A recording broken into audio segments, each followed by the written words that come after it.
Okay, I'm going to give my opinion from a martial artist perspective, as from the perspective of a martial arts instructor, on why did the cop do that? Why did the cop throw the woman on the ground on the freeway and start grounding and pounding her? Why did the cop take the old lady over his hip for a hip throw when she had the knife and slam her on the ground real hard? What's another one? Why did the cop...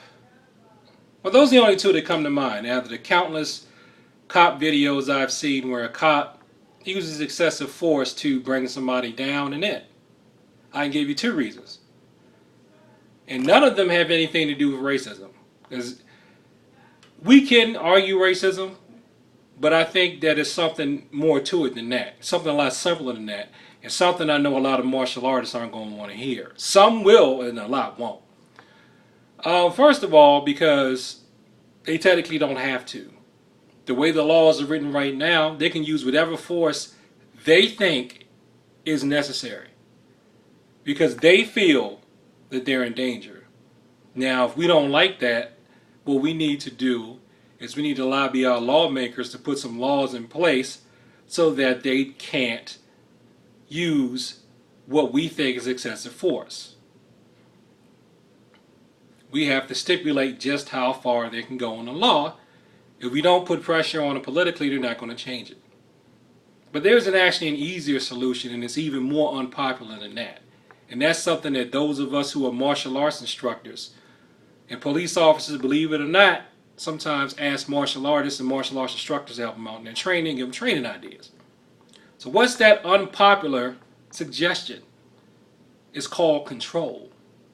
See, all you people who don't see the value in training with controlled sparring, with light contact sparring, pulling your punches sometimes when you're sparring, you think you should always go full contact and always go full blast.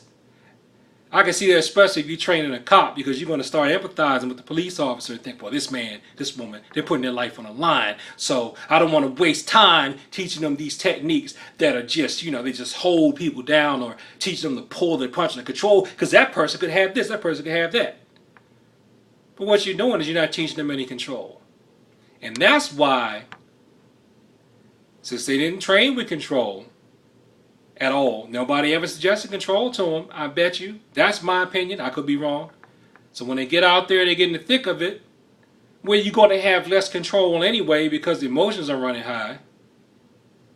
Since you don't value control when you're teaching them and you're working out with them, they don't value control. So when they have to take somebody down, they're going to go right into what they learned how to do.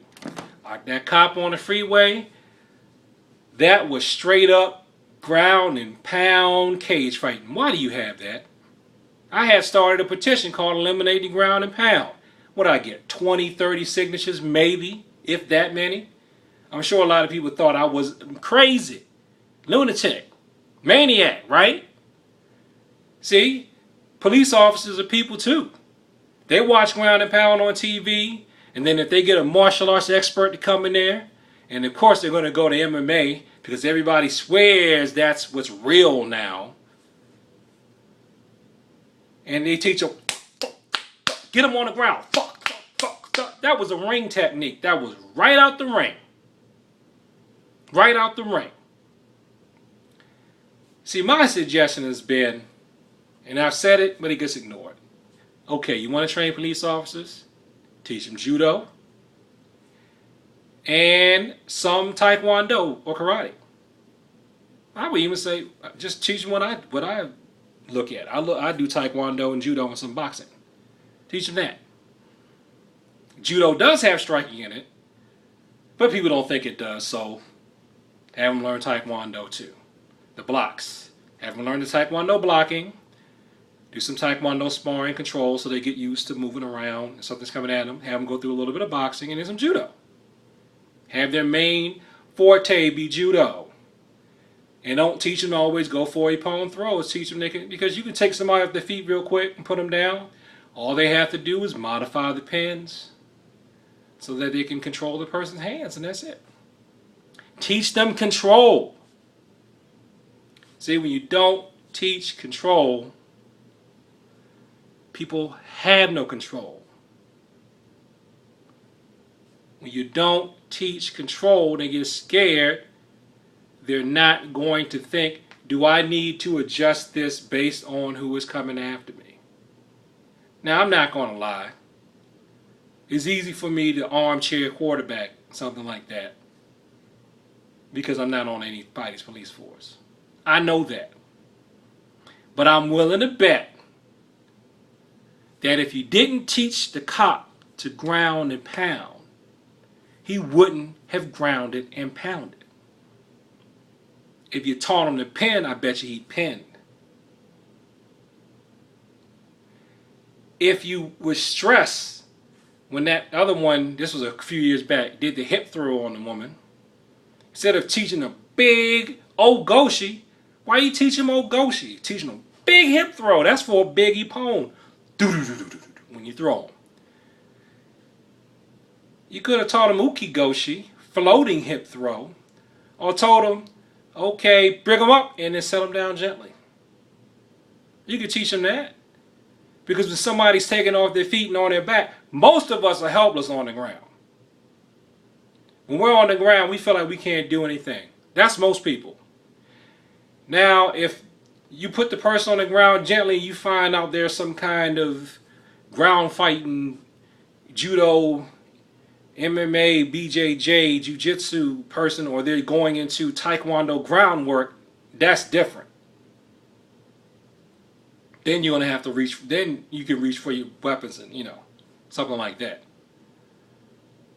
But here again, a lot of people, from what I've been reading lately, a lot of jurisdictions do not want to pay for police officers to become extremely proficient to like a black belt level in any type of grappling art. Okay? Because that's really what a lot of you all are asking for. If you say he could have done this, he could have done that. If you're saying they could have done something really nice and putting the person down with force but gently but not hurt them, that might take like 10 years worth of training that the police department will have to pay for, and the cop is going to have to take time, probably his personal time, and doing it on his own, or you're going to have to write your local politicians and demand that your police officers have X amount of time in judo. So why don't you do that? Demand they take judo. Because in judo, you pen, but you don't hit them. Okay? My apologies if people think I'm style bashing. I'm not style bashing. I'm telling the truth. Ground and pound MMA. And there might be a time when, a police officer might have to do that. If the person whips out a knife and they checking that knife, they might have to ground and pound with the other hand until they let that knife go. But if you teach them to go to the ground and if you tell them that's a logical progression, that's what they're going to do. That's what they're going to do. Hey, they're going to do what they do out of habit. They're going to do what they do out of training.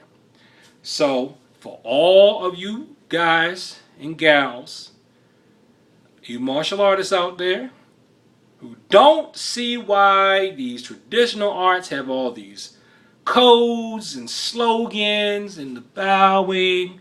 I don't even do a lot of slogans in my school, but we still bow while we talk about control, control, control, control, control. That's why.